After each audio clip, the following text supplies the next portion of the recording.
You are listening to the USDN on the DFPN.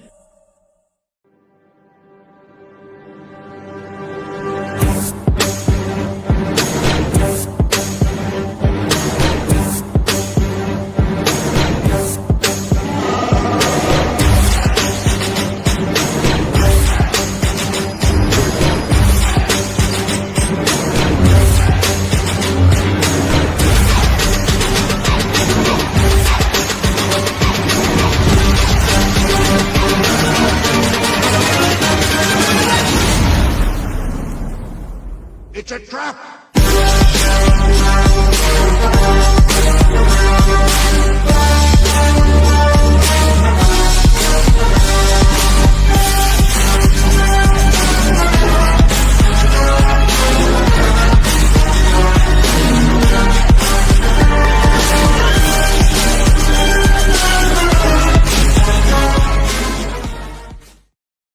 What is up, everybody? It's the chairman of the United States Department of Nerds, where we are for the people, by the people, and of the people. And tonight, let's imagine this. A young man graduates from a prestigious military academy with dreams of flight. Instead, he's sent underground to the frozen silence of One North Dakota, operating missiles from a steel bunker buried in the tundra. No cockpit, no glory, just cold steel and books. 3 years later, he emerges with a new mission, not to defend airspace, but to build worlds. Tonight, we step into the shadows with PorTroyal Smith, the mind behind the Rogue Recordings, a superhero saga where power isn't glamorous, it's weaponized. The Council of Nerds is now in session. PT, welcome to the council, my friend. Hi, thanks for having me. How was that intro for you? No, Glamorous? good. Yeah, I liked it. I want to put, I like to, everybody gets their own little special intro. And I'm like, I can make fun of you a lot, or I could just tell the story as it is. So I just told the story as it was tonight because it's a great story, to be fair to you. But let's dive in and learn about who you are. So you went from pilot training to bunkers. Yeah. It's a dramatic pivot. How did that experience influence you as the writer and storyteller that you are today? I think if we want to really dive into that, we have to go way further back. So let's hop in the Wayback Machine and hit it. Back. Let's do it. All right, back to childhood. All right. So I actually grew up in a family that was pretty conservative and very Old Testament. So you got that ass whipped a lot, is what you're saying. Yeah. They used to. My mom would put check marks on the calendar, and my dad would come home and execute. And we used to black out the calendar. But yeah, so I used to escape into reading and books, and I found that like being quiet and out of the way was the best way for me to get through the day. And then like when I was in school, like I wasn't sitting there in class, I was fighting on the ramparts of Redwall type thing. Mm-hmm. Like I just definitely used it as a form of escapism and just a form of survival, but I loved it, books, movies, TV shows, but mostly we had access to books. I also always wanted to be a pilot growing up. I don't know why. It was just like one of those things. They show me a plane, go to a museum. I was just drawn to it. I think a lot of people are, like the freedom aspect of it. Oh yeah, 100%. To the book thing, right? Like you feel like there's nothing but you in the sky. And I did a test in high school with a counselor, and they told me I'd hate it, which I thought, I never let anyone tell me what I will and won't like.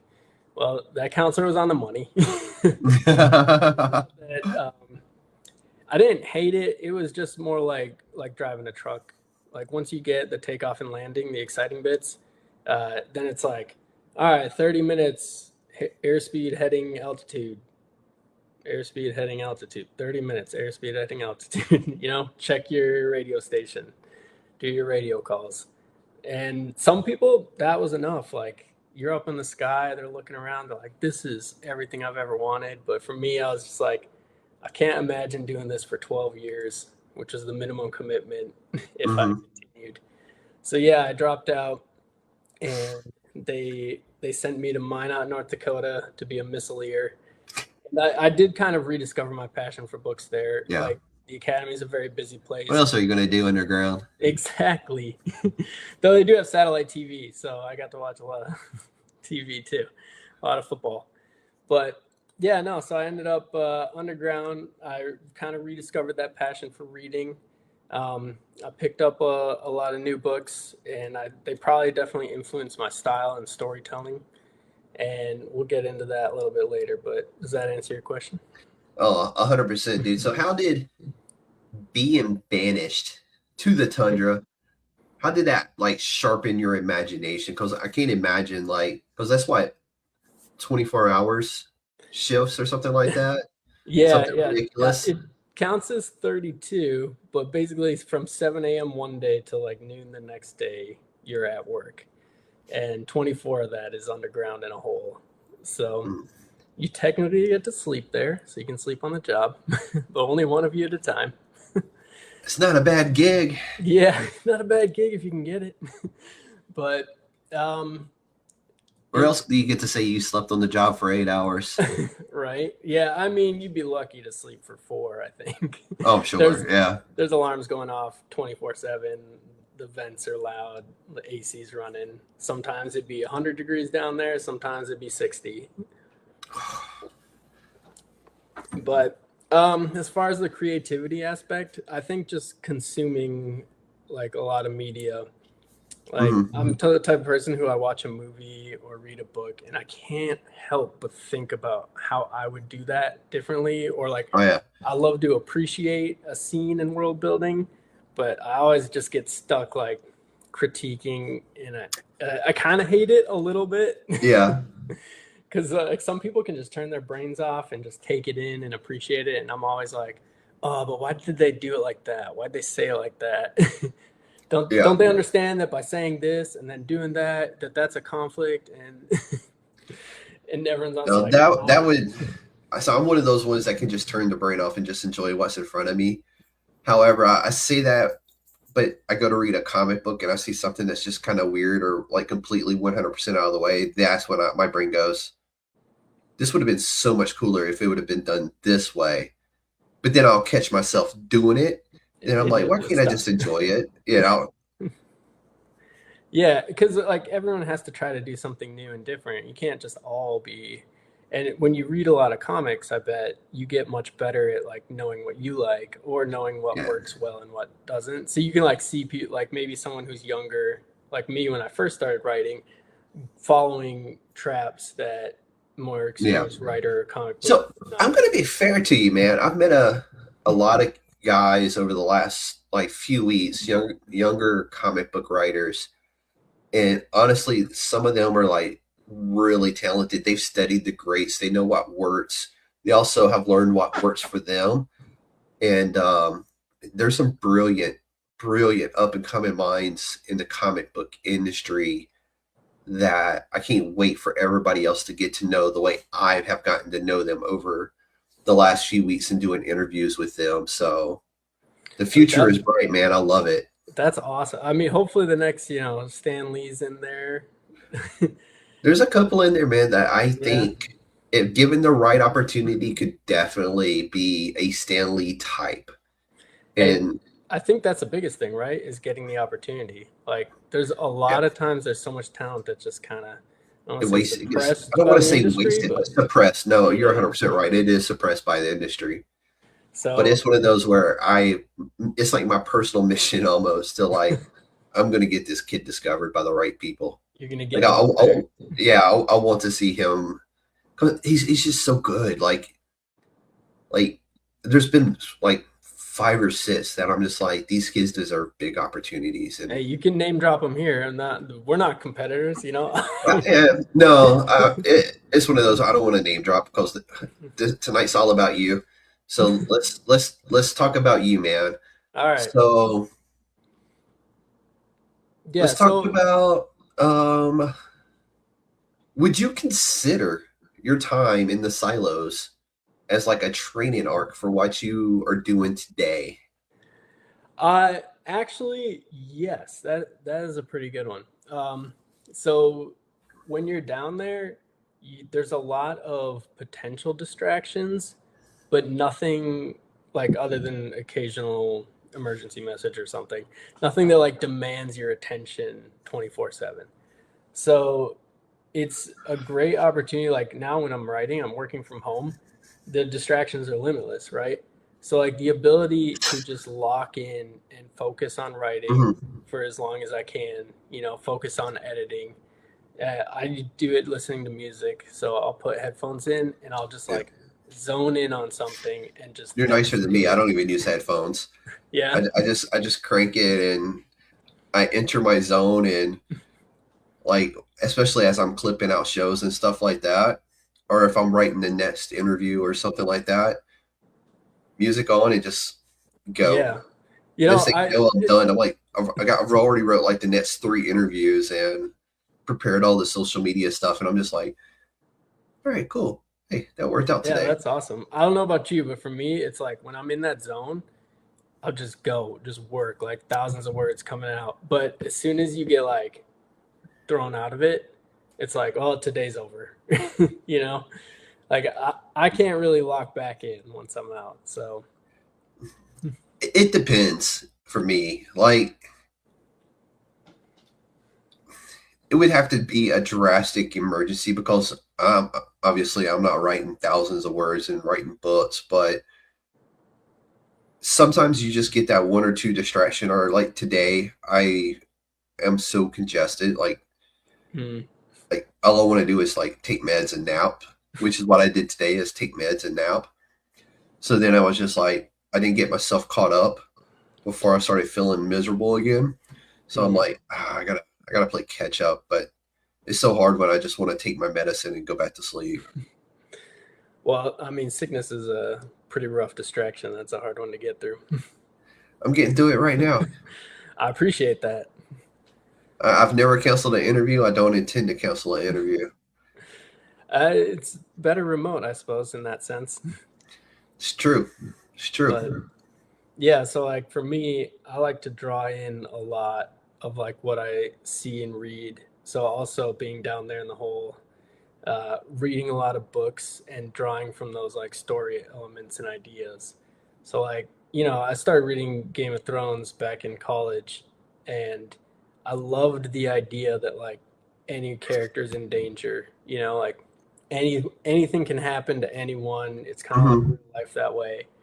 And then it took a long time for the books to come out, kind of dragged on. Still waiting on that last one. Yeah, I think if you look back on it, you can see the overarching narrative, and then it becomes like, oh, these were the main characters, like, because of course there has to be that overarching narrative, the characters you follow the whole time. So you could almost look at it as like a whole book was about a side character, but at the same time, it was still such a cool concept. So I really liked that part of it.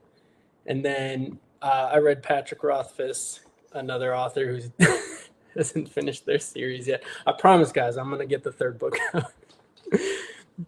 And I really enjoyed his writing style. That's your villain arc. You just don't finish the 3rd. Right. Like you write something else instead. All his heroes were people who couldn't finish their series.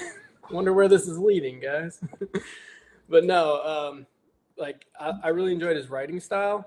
It's very artistic. It kind of reminded me of like an older school author, and he like draws you into the story that way. I've seen some critiques now. I think people became more critical of his work as time went on, and he didn't release more. And some of it's fair and valid, but I also loved his storytelling technique of having the main character narrate, because then they're safe. Everyone else could be in danger based on what's happening around them at the time. Like you can see the situation that plays out like in a general sense, and then you sort of fill in the picture, fill in the puzzle as you go. So I definitely took from those guys, like took a lot of inspiration from that for my own storytelling, like crafting. So were you already planting the seeds of the road recordings while you were down there? Or was that something that happened like later on? Were you just cooking the story up this entire time? So it actually started earlier, but not like this. So I've always like wanted to write and sort of like give back. Like it was my way out, and so I wanted to give that same thing to other people, like the ability to just get lost in a world, you know, have characters that they want to be friends with, that they want to be mortal enemies with, they want to get to know better, you know, that sort of thing. And so like giving back has always been like a big part of it, but at the same time I didn't know how. And so I've just been like tossing around ideas in my head, and I love superheroes, right? Like who doesn't? But I think I really like the idea that superheroes get justice in a way that we don't often see in our world, right? Like in the real world, someone from the street can't just come along and actually take down the bad guys. Like a lot of times, especially in society, in the news today, we're watching and it feels like the bad guys are running the show. You know, they're all like sleuther types. It's also how you catch a lawsuit too. Yeah, don't be the hero. You'll get sued. But yeah, so it's like the idea of a superhero or a vigilante. It just like really hits that ingrained justice that I feel like a lot of people have. And so I wanted to write something like that. I tossed around the idea of vampires for a bit. I really like the supernatural stuff too. But with thinking about vampires is where I kind of came up with the idea of a virus, because like I've seen that used as an explanation. So I like my stories to be a bit grounded, to have rules, to feel like they could happen, you know? Like I think that's what I loved about early Marvel, is that it felt like, I mean, it's not quite there, but it's close, right? Like the idea that someone could fly around in an iron suit, like that could, I mean, we're close. I mean, we're seeing it. Yeah. I mean, we're seeing similar to some stuff similar to that now. And it's really cool to see, like 20 years ago, this was just like somebody's imagination dreaming of stuff like this. And fast forward 20 years later, you know, we're using the power of water to literally levitate from one boat to the next boat, or to, you know, man-sized drones where they can take a human from point A to point B. Yeah, I feel like drones scaled up a bit are pretty close to, you could have like a personal helicopter type thing, like an Uber. So I've seen both. I've seen the drone, and there's actually guys building them to race. And I've seen the helicopter version of one as well. It's a single-seater helicopter. That's really cool. Like 10, 20 years, we could be there. So it does feel like it's tomorrow, you know, like we could wake up tomorrow and these things are readily and easily available. But then you have to establish rules, establish FAA and stuff like that, rules to support this kind of things. And real quick, overnight, not only do we have this cool invention, but the water is now muddier than ever. Yeah, that's true. No, that's true. But like that sort of storytelling, to me, I find very compelling. Right? Like I love the idea that it could almost happen. Like if you think about it, Tony Stark's greatest invention was that he actually invented life before we even see him with Jarvis. Like he basically created life. But the whole story is about him making an iron suit. And you're like, yeah, the more implausible part already happened off screen. So we just accept that and move on. This is true. But yeah, so like I really like the virus idea. I read a lot of news articles too and stuff, and I read about it was actually a cancer treatment where because basically a virus is just a protein shell with DNA. It's maybe not even alive, right? It might not even be a living organism. Its only purpose is to reprogram something and then replicate itself. So they were actually, once we could map the human genome, they would take a virus, rewrite the DNA like computer code inside it, and then have it target cancer cells. I have no idea where that research went. It was just like an article I read back in 2014. And I was like, that could make a superhero, right? Like if you could rewrite the DNA of a person, like if you think about Wolverine or something, and you're like, oh, they have an adamantium skeleton, and then here's where my brain gets stuck on it. Well, that would be toxic. Like, well, he has a healing factor, so it fixes it. But then, like, the constant compounding problems. So like if you made someone whose skeleton was stronger, yeah, but it's going to tear all their ligaments and joints and their muscle, like make their muscles stronger, and then they're going to break their own bones. Like, so constantly trying to solve those own problems for myself. Like the reason why certain things are toxic is because your body reacts to them. So if you could program out the reaction, then you could actually make like a superhero. And then I get into way over explaining it in book 2, but I feel like that's part of the fun. No, we're getting there, man. No, that's really cool. So actually, let's go there now. Okay. So when nothing in life comes without a cost, are superpowers a gift or a curse? I see. Now I'm already thinking back to your first question. I realize I got a little bit sidetracked. The original story idea was actually about a different character, and I'm gonna write a prequel, and that was the original idea I was kicking around. The idea of Ryan, the main character of this series, kind of came after, and essentially it was like, what would happen if you got superpowers, right? Like you, just a normal person. Like a lot of times we think, oh, I'm gonna go to the streets and be a hero or something, and you're like, would you though? Like I don't even know where to go to find crime. I don't think the average person is just gonna be busting. You hang out. You hang out long enough in certain parts of downtown. You don't have to worry about finding it. It's gonna find you. Yeah, right. Like, but then are you gonna go start trouble or get yourself in trouble on purpose to probably end up in jail or fighting the police who are trying to also arrest you? Yeah. Like, or if you're Spider-Man, right? You're swinging around the city faster than any traffic's moving with your cell phone taking selfies. I think the government knows who you are already. Oh yeah. So and they have known.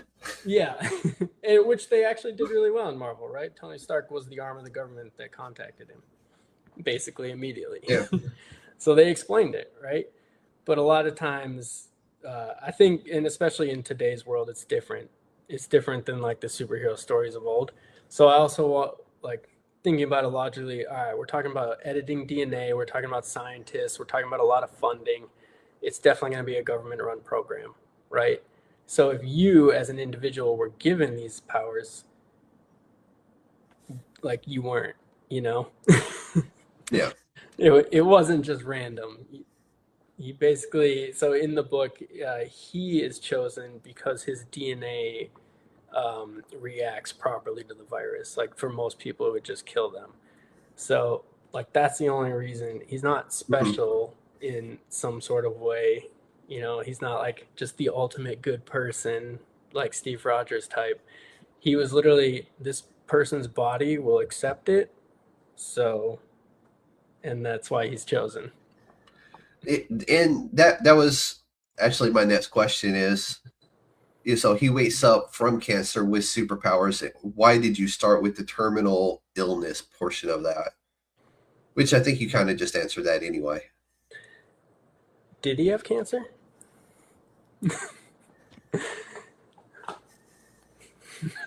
He was told. He was told that he had cancer, and if he didn't get the treatment, he'd die. That's kind of crazy to think about, because at birth they take your blood. What do they do with your blood? I mean, anytime you give blood, they pull it all. Like, there's a lot of different ways that I've thought of where the government could pretty easily test large swaths of society to find individuals who would react positively. The first prequel book, it was a soldier who did something they shouldn't have while deployed in Iraq, and they were given an ultimatum. And it was like, undergo this testing. So when they first started, they were kind of shooting from the hip. So they were picking people who had no choice, experimenting on people, even kind of in a bad way. Like one of the characters was taken from an asylum type thing. So that also means that like we're dipping into the bottom of the barrel. Like people that aren't going to be missed by society. And part of it's just testing to see what works, and part of it's like, who can they try it on? No, dude, I love that premise as a whole. So, is this transformation salvation or exploitation? Once you finish book 2, you'll know the answer to that question. I like the way you're selling it, dude. I really do. Because I'm only like, I wish I had more time to read. We were discussing it beforehand. I'm a few chapters into book 1, and like you get to a certain point in a book and you're like, you want to keep going, but you know you have other priorities you got to pick up and do.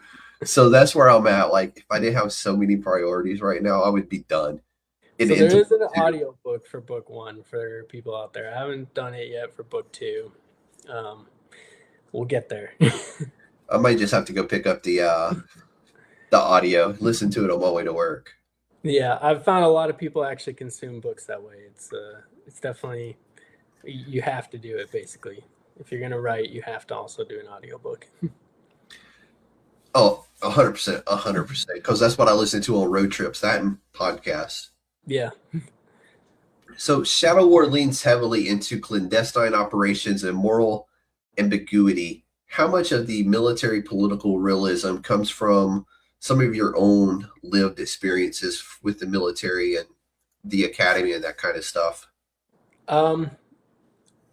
Mostly just the way that people act and behave, I think, is what I took from the military. Like, I tried to model the characters, not necessarily after any one particular person, but kind of after, like, not stereotypes, but archetypes of the types of people that I met in the military, at the academy. Boy, we get all kinds of them. Yeah, exactly. And a lot of times people are pretty true to their colors, true to their nature. Like, some people, everyone wants the most complex character possible, but a lot of times if someone's a certain way, they're going to continue to be and act a certain way. Oh, yeah. So, like, writing a consistent character is, it's what I try to do, right? Like, try to write believable, consistent characters that you feel like you could know. Like, I've met this guy at work before. I think we all got some characters we've worked with at some point in our lives, and some that you were just like, oh, like, this guy would choke on air if, you know, his body didn't automatically breathe for him. Oh, I mean, that's pretty sweet. So do you believe governments would weaponize enhanced humans if they could? And I think we all know the answer to this one. Yeah, 100%. 100%. 100%. Like, people joke about wanting a advanced Olympics where people just do all the steroids, you know? and we know they give pilots stims, which are like just below. I mean, they are amphetamines, right? So yeah, like, we know that the military, because it's survival, right? Like, you have to be the best or you die in a combat scenario. So if you could make a better soldier, a better person, I think the future is actually drones, not necessarily super soldiers, but yeah. No, I'm with you on that one. It's going to become like sniper shots, but where did the sniper come from? Yeah, I mean, we're seeing it in real time. How many feet did it come from? Yeah. So we got that going for us. Yeah. So Ryan in this story is hunting down rogue super soldiers, but who defines what rogue is? So, no spoilers or anything, but basically, 100% no spoilers. Their mission, or the stated mission of this particular group, it's already a super soldier outfit, so they don't exist, right? Like, because they're created illegally with human experimentation and stuff, and they're deployed in the U.S., which, if you've been in the military, you know that that's typically not something that's supposed to happen. Not technically legal.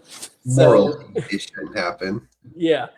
So these guys are basically like on a they're super secret inside of super secret, right? Like, they don't exist, and this mission shouldn't be happening.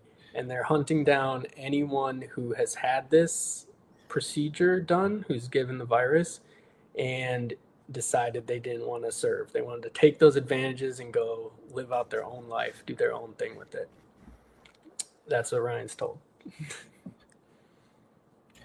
So at what point does a hero just become another weapon in that regards? Yeah, I mean, this is like one of the main things that I try to talk about in the book in general. Like going back to the justice thing, one of my favorite, military movies, completely unrealistic, but it's like Shooter, Mark Wahlberg, old school. Oh yeah, yeah. Like how satisfying, It's just such a fun movie. right? And how good is the end when the bad guys get what they deserve, right? Oh, it was so brilliant. Like 100% completely unbelievable story, but it's just so much fun. And part of what makes it so fun is the fact that it is unbelievable, and part of what makes it a little sad is the fact that it's unbelievable. But The it's rich also and powerful people actually got justice. exactly. And it's one of those where the little man came out on top at the very end. And how many little men out there have wanted that opportunity to do what Mark Wahlberg did? Well, and to me, that's kind of like the superhero genre in general, is giving that little man the power to do something. And so like one of the themes that I talk about a lot or I will discuss a lot is power, right? Like Ryan is the most powerful character because he's been given the most advanced version of the virus. But if he's not the one calling the shots, then is he even wielding his own power, right? Like, is the person wielding him more powerful than he is? Is the decision maker or the one with the abilities the more powerful person? I mean, at the end of the day, no. It's kind of wild when you look at it like that and ask yourself that question. Yeah, and that's what I love about superhero stories, is that a lot of times they don't make their own decisions, or if they do, they don't make it with all the information. So then they can be tricked or manipulated. Like those are my favorite types of stories, when they're not necessarily, Tony Stark's awesome, but he always knows, right? Yeah. Oh, yeah. You're not Or- pulling one over him. It's kind of like Batman too, right? Like, oh, Batman always wins because he always planned ahead. You're like, oh, did he plan ahead for Joker to kill another 1,000 people after he let him live last time?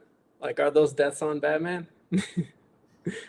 So that's another thing. At what point is the morality, like at war, people die, and you hope that you're fighting for the right side.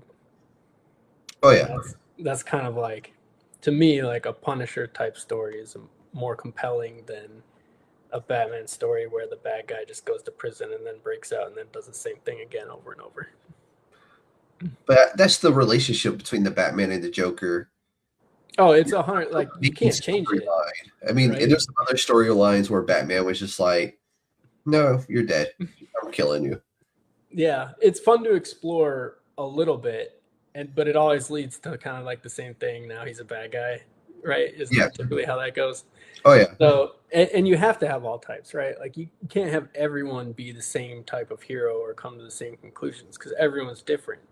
So everyone will have a different take on it about what's right, what's wrong, what's moral, where is the gray lines. But I think that's a big thing about the story, is that a lot of gray, not a lot of black and white. The gray is always, so that's something I deal with on a daily basis, right? Everybody wants to play in the gray, and I'm like, but show me in black and white that you cannot do this X, Y, or Z for me. Well, so-and-so said, okay, so-and-so don't make the rules. Show me where the rule is. Well, it's because he said. No, I don't care what he said. What's it say in the rules and the regulations? That's what you're going to do for me today. But I can't, because so-and-so, like, dude, you need to stop thinking about so-and-so. You just need to do what I've asked you to do, because that's what it says in black and white. You're going to do the black and white, not what Snuffy says over here. Sorry. He don't make rules. And if you want that to be a rule, then he needs to push that up the chain of command and that become a rule. Otherwise, I don't care. It's not in black and white. I don't care. And I think that, like, again, that argument works perfectly at your job. People will have pushback against it in real combat, right? Oh, yeah. Like the black and white thing. And then when you're talking about a clandestine operation of super soldiers on U.S. soil, they're already all the way in. It's all, they're so deep in the gray, there ain't no coming out. So it's and that's what I love about it, is how much nuance there is in real life and in storytelling. Is like, you can have a Batman who has an absolute morality. To him, it's black and white. Don't kill. You could argue that maybe giving someone brain damage by knocking them out for 10 minutes is, cruel and unusual. Just a little bit. But, you accept that as part of the storytelling and you move on. So you've described this series as a superhero story that feels like it could happen to you. What kind of grounds this story in reality for you? So the biggest thing is just like the idea of plausibility. Obviously, It's not real, but I think so. I originally published in 2018. I got a lot of feedback. Took it down, edited it for over a year. I think I started with like 65,000 words, deleted all of them, ended up with 90,000 for the first. No, I worked with a great editor, Ian. Liam. Oh, I messed up his name. Liam at Invisible Ink. I'm so happy he was willing to work with me, because that first version was so amateurish. And like, I'm not a big made author now, but I wouldn't subject my worst enemy to reading that first version again. But yeah, no. That's cruel and unusual punishment right there. Exactly.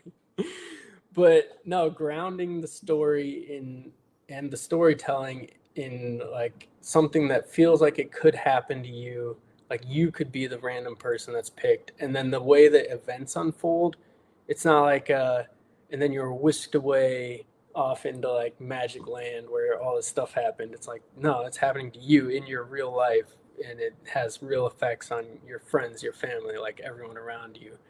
And so like some of my favorite books growing up were by like I love fantasy too, Ellie Motsit, and he had the Magic of Recluse series, and his magic was like so grounded, and it was like rules. It was order and chaos and different rules for how everything worked. And it's like basically the exact opposite of something like Harry Potter, where today there's time travel. We'll never look at that again. That we will not revisit. Oh, by the way, wands now have a rule where if you beat someone in a duel, your wand is superior, which would basically mean that there's always like one wizard who's better than everyone by the transitive property if they work like that. Like, no one knows. Yeah. But the magic is just a fun storytelling element. And so that was something that I didn't necessarily want to do. I can appreciate it when people do it and enjoy it, but it's not like, it would just bug me to no end. So just grounding everything, keeping it as plausible and explainable as possible. Like I try not to get too expositional with it, but I do want it to feel like something that could happen to you, like something that you could wake up the next day and be like, this is my life. No, I like it. So I want you to unpack something for me. You described this tone as Tom Clancy meets Dan Brown in a comic book bar on a dark night. I'm going to let you unpack that, because that's big names, and I love both those guys. So the Tom Clancy is obviously the political military thriller aspect of it, right? The clandestine operations. Like I said, I was taking a lot of inspiration from storytelling. One of the books I read down in the hole was Dan Brown's Inferno. And so good. Yeah. The way that you read the book and he doesn't say what you think he said, and when you get to the end, you're like, wait, I could have sworn, and you go back through and you're like, no, he didn't say that. You thought he did. You filled in the blanks. Yep. But he never said that, and then so it tricks you. So in some ways, what I want to do with the series is have every book completely change the way that you're seeing the story. So you read the first book, and it's like the superhero origin story book. Then you read the second book, and it shifts the story 90 degrees, And then you read the third book, and it does it again. And then I want you to start over with the prequel, and the whole thing takes a different flavor. So at the end of the day, it should be 4 books that you can read through twice and get 2 completely different experiences out of. That's really cool. If And I I can pull love, it off, right? Like, oh, yeah, you got this, man. You got this. And what I love about Dan Brown is the way he uses characters. Like, he will recycle characters, but they will only make like appearances here and there when you least expect them. Like, he has one female character who will, pop up, and then she helps the main character, and then she's like gone again. But it's kind of like, it makes the world feel big and real and small at the same time, right? Like, exactly. People can show up, and go back to it. The early Marvel, it's what they I can nailed. remember she's in one book for like the entire book. Like, her and the main character did the whole story together. And then you're like, oh, they're going to end up together finally. Because, it's kind of like the going thing. You kind of want them to be together. Yeah. Yeah. But then, they go their separate ways, of course. And then it's like she'll pop up or, and I'm just like, dude, I love this character. I'm like, just the way she is. Like, she's this real badass chick. And she just pops up mysteriously. She's like, I heard you were looking for this. So I figured I would swing through and see if I could help in any way. She'll help, and then she's gone again. Like, she, rides off into the sunset again, which is really cool. Kind of like, and Addison, what's the girl from Sherlock Holmes? Oh, shit. Yeah. You know what I'm talking about. I can see her face. Yeah, no, absolutely, 100%. That's exactly it right there. Yeah, I love a badass female chick too. Yeah, dude. And I'm so glad to see that. Like, there's so many more of that now. You see it more and more and more, and I'm just like, it's about time they get the love they deserve. But in my eyes, I've always seen it that way. Going all the way back to Aliens and Sigourney. Oh yeah. So for me, it's just like, she cemented my love for like that type of person and that kind of stories, with just a badass female lead. And then it's like, it seems like it doesn't come often, often enough throughout. And then here recently, it's like this huge influx of them. And I'm just like, that's what I'm talking about. Look at what Sigourney Weaver, has done. I do think that X-Men did a pretty good job with They did. Although the movie was horrible. The comics, like going way back. I don't know. Oh yeah. The comics, yeah, but the movies, I'm like, no, I'll pass. I grew up on the first trilogy, and I was young enough to love them for what they were. Yeah. But yeah. So, what fascinates you about Shadow Wars and like kind of classified operations? So, in this, as a military, everything is both cooler and less cool than people think. 100%. Like, when they find it, like, the missiles career field, the nuclear career field, right? Top secret, whatever clearance. Got to see all this crazy stuff. It's not crazy. It's just exactly what you think. 90% of the time. But then that 10% of the time, it is crazy. Yeah. And so like that's a superhero aspect, right? Like, oh man, what? Like Ryan grows up as a character who also loved those types of things, those stories, had those fantasies, sitting in class dreaming about what, saving the girl or whatever. And then now it's him. Now it's real life. And it's both overwhelmingly cool and at the same time becomes routine almost too quickly. Yeah. Right? Like, that's one of those things when you're in the military is like, you don't realize how monotonous it is. It was like fun, monotonous right? Every single day, from getting up, putting your uniform on, making sure it looks a certain way, making sure your face is shaved, your hair is cut, like 20 years every 2 weeks, like clockwork, barbershop, haircut. All right, cool. It's Sunday. Let me prep my uniform for the week. Do I have a backup? Yep, backup is ready to go just in case. And it just becomes so monotonous, and that's every day.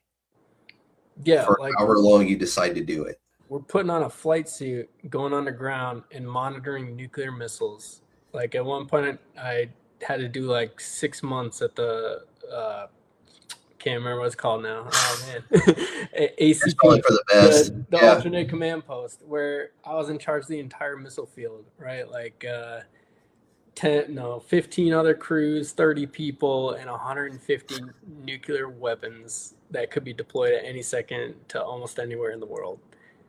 And you're just like, what's on TV? You know, like Did the crews get their lunch? yeah, exactly.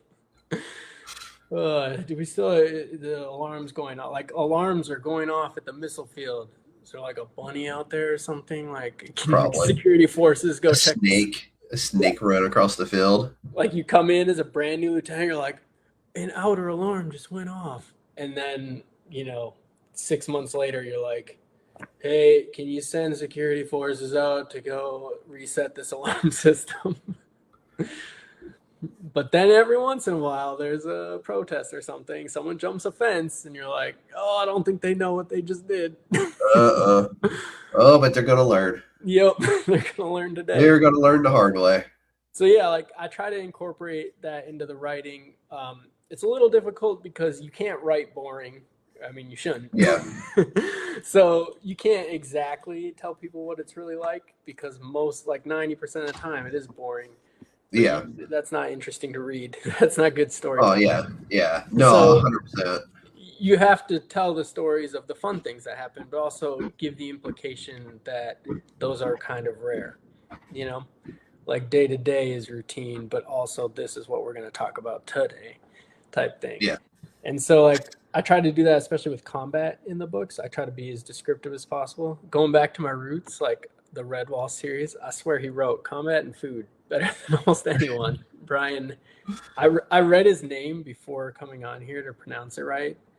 And it looks French. It looks like Jacques, but he pronounces it Jacques. I think it's because he's British.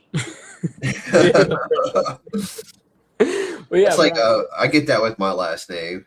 It's like, oh, it's this. Wait, no, we don't church it up. Yeah, no, less than you think. Less. Take a little. Yes. But yeah, no, you got to create to 11. Let's dial it back to a 3. There you go. Yeah.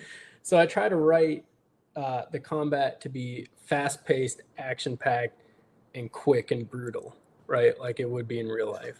Like training, combat, but it's quick, it's hard, it's fast, it hits, like, and it's over before you know it even began, and your blood's rushing, and you don't even know what happened half the time. Like I try to impart that feeling. Yeah. So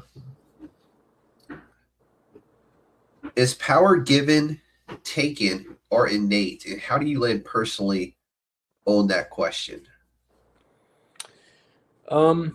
So I think it can be all three, right? Like, so when I first went to the academy, I was a pretty scrawny kid, and I started hitting the gym, right? Like trying to work out and lift. And by the time I graduated, like the state that my body was in was the complete opposite of when I first got there. I did unarmed combat and I beat someone in a fight, and I'm not a fighter, right? Like, I've never been in a real fight in my life, because why would I? You make someone laugh and get out of there. But like, it's just too risky. And so but it's one of those things where it's like, that was innate, right? Like I grew that and I did that myself. But at the same time, someone could shoot you, someone could imprison you, right? Like someone can take your power. We've seen a news story recently where a lot of people's power was taken, like powerful people can take that from others. And then it can also be granted. Like in the military, your authority is granted by those above you, right? Like, you are not the reason why the military works or why it functions or why someone salutes you. They salute the rank on your shoulder. And they do that because of generations that come before you and because of all the authority above you.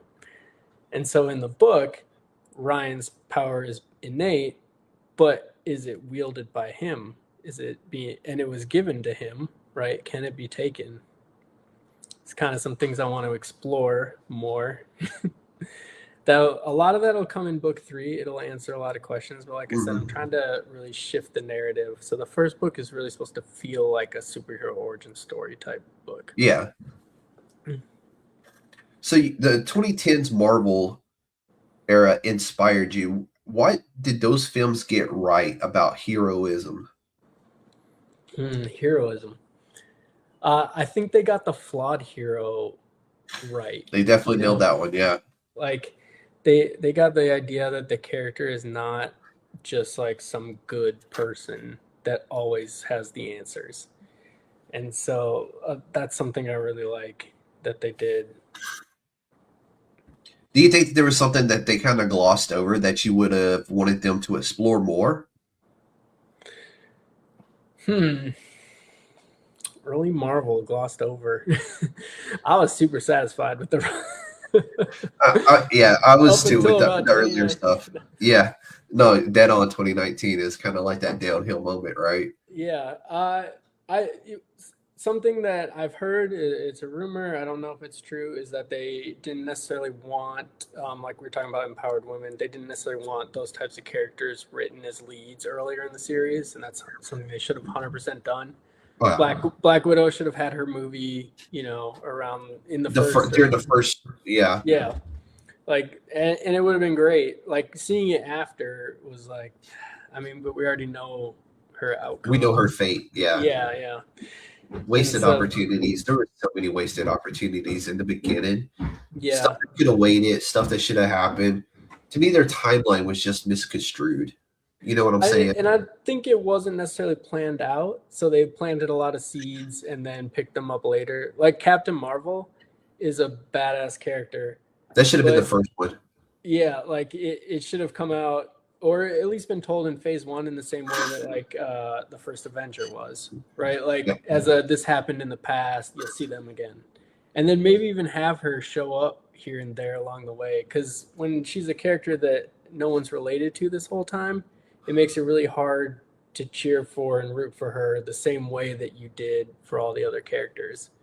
And you're like, you've seen them, you know, battle and live and lose and fight again. And we've come with them so long for like a decade versus her who was introduced yesterday and now she's the best.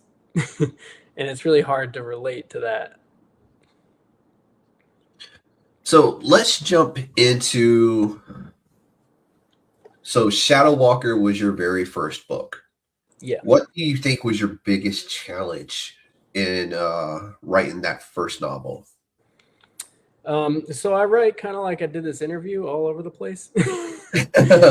And so like, I'll just sit down and be like, I want to write this action scene, or I want to write this situation. And what I try to do is like be the camera for the reader in the room and just sort of let the scene play out and let the characters interact and let everything happen in front of me and just like type as fast as I can as it's happening. Be like, this is what's going on, guys.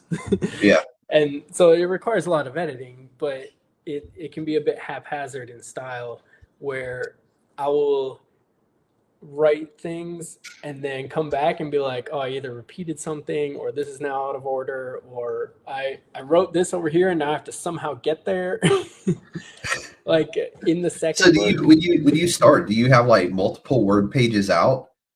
And then like you start over here and then you're like, well, later on I want to do something over here on this page. So you start typing on that page. So I use a program called Scrivener and it kind of lets you do that. It's like super helpful for writing, but it kind of lets you, I don't use it for like editing or for the final draft, but just for like getting thoughts down, it lets you be very scatterbrained and work through it. Like you can have your chapters and sections all ordered.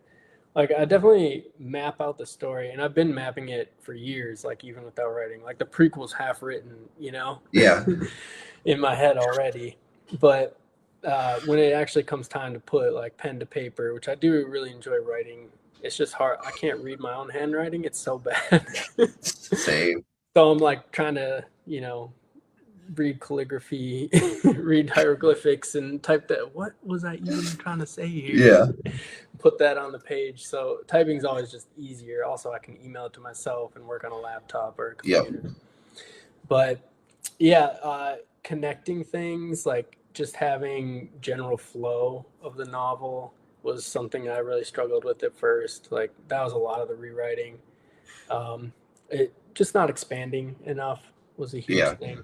Like even the second book, I thought I killed it, and I sent it to him, and I had to rewrite and reorder the entire first third of the book. Like if you read it now, you'd be like, oh, it's good. And then if you read the first version I had, you'd be like, what were you even thinking? Like, what is this? But, lessons learned. Let's fast forward 6 years later. You have now released Shadowwar last year. In those 6 years, what has changed in you as a writer when you were working on this book? Well, hopefully I'm driving a supercar to the coffee shop, right? But as a writer, I mean, I just hope to get better, right? Better at the craft. I know that, like I said, Patrick Rothfuss is basically a poet in author form, right? Love or hate his stories, his writing is just incredible to read. Like George R.R. Martin builds a world like very few can, like Tolkien, Like there's just so many authors that are so good at what they do. I just wish I could be half as good as any of them at all of them. So I just like to read, to watch movies, to learn, constantly learning and applying new techniques and different ideas, and just kind of bringing it all together and hopefully giving the reader a story that keeps them entertained and characters that they want to know more. So is this book a little darker, more tactical, more emotional? How would you describe the second book? I think the second book is more fun and then darker. Like you don't have to do all the backstory stuff. So you get to jump right into the action and do a lot of set pieces. Kind of like the second Captain America movie, right? Like just immediate action, the clandestine wars, like the backstabbing type stuff. So I think that's what I really enjoyed about writing it, is that it was you don't have to worry as much about introducing characters, and though I had to do that a bit, right? Like someone could read book 2, and jump into the series from there, and that's one of those things as an author that's like you just have to do, right? Like you don't have to do as much in book 3, but in book 2 you kind of have to tell the story of book 1 in bits and pieces in the beginning to catch people up, because some people will start there, and technically you can. So if anyone wants to start there, read the first third and then go back and read book 1 or just finish it. There you go. What you want. But like I said, the idea is that each book changes your view of the previous book. So you will have a different perspective of book 1 if you read book 2 first. Okay. But so your target audience for this book is listed as young adult, but it kind of feels a little mature, kind of. Like, did you intend for it to be like on that cusp of, yes, it's young adult, but it's leaning more toward the mature audience? So, I would have read a book like this in high school easily, maybe even middle school if my parents weren't looking, Yeah. But at the same time, the intended audience is definitely on the older, mature side. I think late teens or early 20s would be where it would be rated type thing. Mostly I just wasn't trying to like censor. It's like, look, this is real life, If you want some crazy stories, go read the Bible. But everyone will tell their toddler to do it. Yeah. So I wasn't trying to like pull punches, if that makes sense. Yeah, 100%. Book 2 is definitely more so that than book 1. Like there's only so much innuendo you can do. Yeah, but we can sure do it all day. But so there's going to be 3 books in this series plus a prequel. Yes. Was that the plan from the get-go? Like I said, I started with the prequels guy's story first in my head, but once I had this story mapped out, yeah, that was pretty much always the plan. It ends in a way that it could continue, but it wraps up. It should satisfyingly wrap up like Ryan's story, and Okay. and so like you could continue on like that. That's the implication, is that there could be more to tell in this world, in this universe, and even with Ryan. But that's where hopefully I'll just be like, there's a lot of other stuff I want to do, you know? Yeah, no, I get that 100%. So, do you see yourself ever adapting this into a comic book, or hoping that maybe it would get picked up for a movie someday? Comic books interesting. So I never read them growing up, but it is definitely that style of story. It really is. That's why my mind immediately, once I got through the premise, and like I said, I've read like a nice piece of the first book, and I'm just like, this would be such a cool comic book. I think that I could write for a comic. I cannot draw, and I'm not even sure I would know what the art direction would be or look like scene to scene. Like when you read a lot, you do it all here, you know? Like the world that you build is all in your own mind. Yeah, And every single reader will have a slightly different variation, right? If you don't describe something exactly, and even sometimes when you do, they'll still see it differently and take it differently, and they'll put it through their own biases and filters, and then have that interpretation be the world that they're living in your story. With a comic book, it's kind of like a movie or TV show where that's it, you know, right? Like that's well, it's storyboarded too, because I'm yeah. storyboarding right now one, and I'm doing it with words because I'm not an artist, and if I'm doing the drawing, it's going to be stick figures. But it very much is like I have a notebook of all my notes, and then I kind of do like kind of storyboard it myself to some degree of how I imagine things. Mm-hmm. So it can be done. It's just pulling apart what you've already done, right? Yeah. And Yeah, then it would. interpreting it a different way, because you can't use as much words, because then now the pictures are telling the story and the words just support the pictures. Yeah, but if a picture's 1,000 words, and I only need 90 pictures, you know?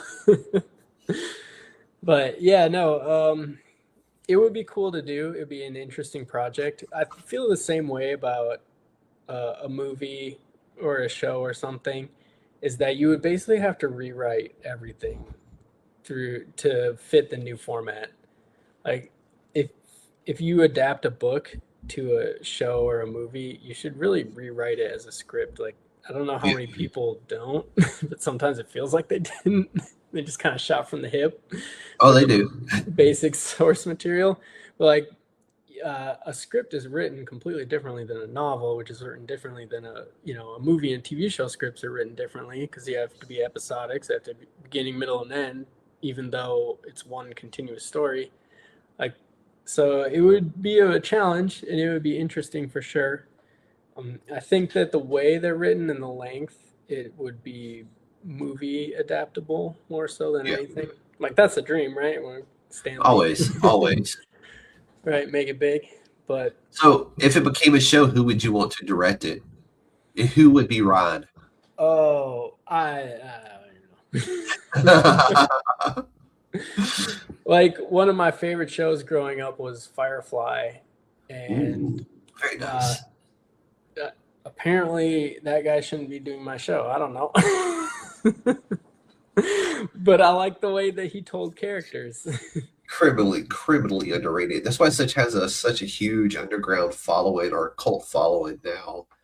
It's so good. It's one of those I could pick up right now and would just watch it nonstop.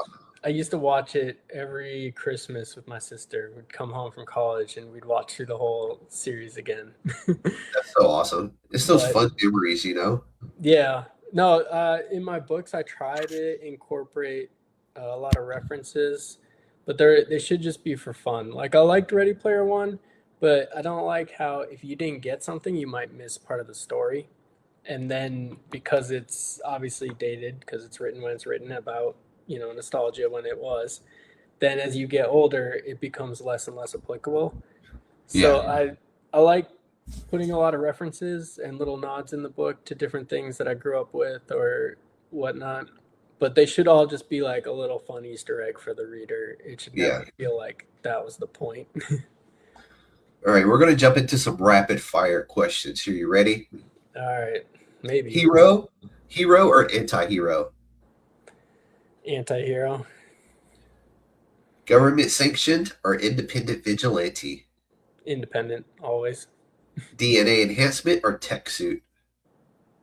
Ooh, DNA, because then they can't take it from you as easily. God, yeah, I like that answer. What fictional super soldier you would recruit?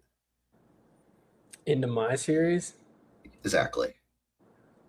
I mean, Captain America, because then they would at least have they would have a moral ground to follow where I don't know that they necessarily do.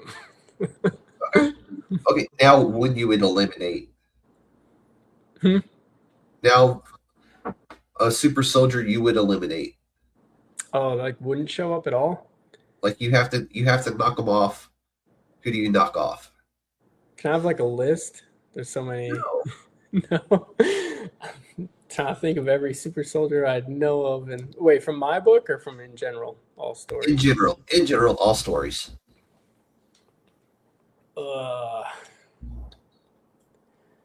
There was like a dude. I played a game, Marvel Midnight Suns, and there was a dude who was like Captain America's like counterpart, and he was in the movies. What was his name? Do you remember that dude? Off the top of my head, no.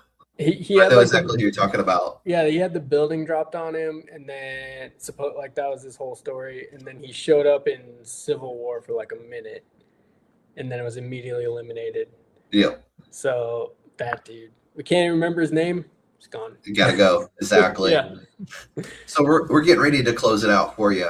So if a young creator is sitting in their own North Dakota winter right now, isolated, uncertain, but dreaming, what do you tell them?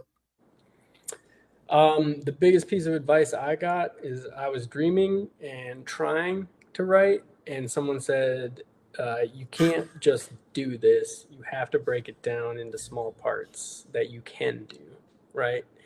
Like anytime that you try to come up with a plan or just grand delusions of grandeur, someone will tell you, break it down into simple, small steps that you can actually accomplish and work on those every day. And that's what I ended up doing, and that's how I wrote my first book, is that I was trying to write a book with a notebook and in order and just in the way, and like, no, break down the entire thing. Like you said, storyboard it, turn it into little bite-sized pieces that every single day you're not going to finish a whole chapter. You might not even finish a whole page, but you will progress. Every single day you'll get a little further along, and eventually, like, you sit in front of a blank page on Word, a blank document, and a year later you're looking back and you're like, 90,000 words. Like, I struggled to write a 5-page paper. What is this? Like, I did that? That's insane. But tell everybody where they can find your books at right now. So they're on Amazon, and that's the only digital right now is the only way that you can get them on Amazon. There is an audiobook for the first book, Audible, iTunes, and Amazon too, I think. I'm not sure. I think there was 3 places you can find it, but anywhere you can find an audiobook or this podcast, you should be able to find that book as well. And the first book will be free through this weekend, so check it out. There you go, people. Check that out. You definitely want to get in on it. I managed to get through, like I said, the first few chapters, and I've loved it so far. Eventually, I do got to make some time to actually read the whole entire book because it is definitely up my alley. I love a good superhero story with flaws. But, PT, I can't thank you enough for coming on the podcast. Shout out to Patch if he's watching out there for making this happen for both of us so we can put some love on this book and to give love back to a fellow veteran as well. I can always love doing that when I get the opportunity to do so. So, but with that, everybody, I will be back tomorrow morning, 10 a.m. with Gary Seward out of the UK to discuss his upcoming Kickstarter, which I think is live right now. So make sure you tune in the morning for that. Hopefully I sound better then, because right now I sound completely congested, and I am. But with that, everybody, y'all be safe this weekend. Have fun. Take your girls out for Valentine's Day, or fellas, whatever. And with that, the Council of Nerds is now adjourned. This has been the USDN Podcast, where indie comics come to life.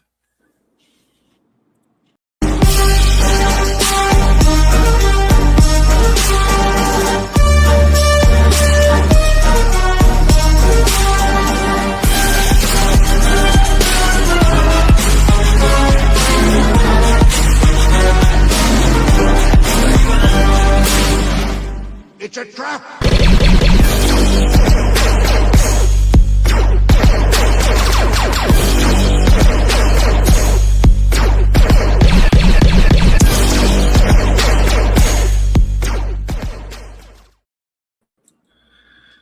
PT, man,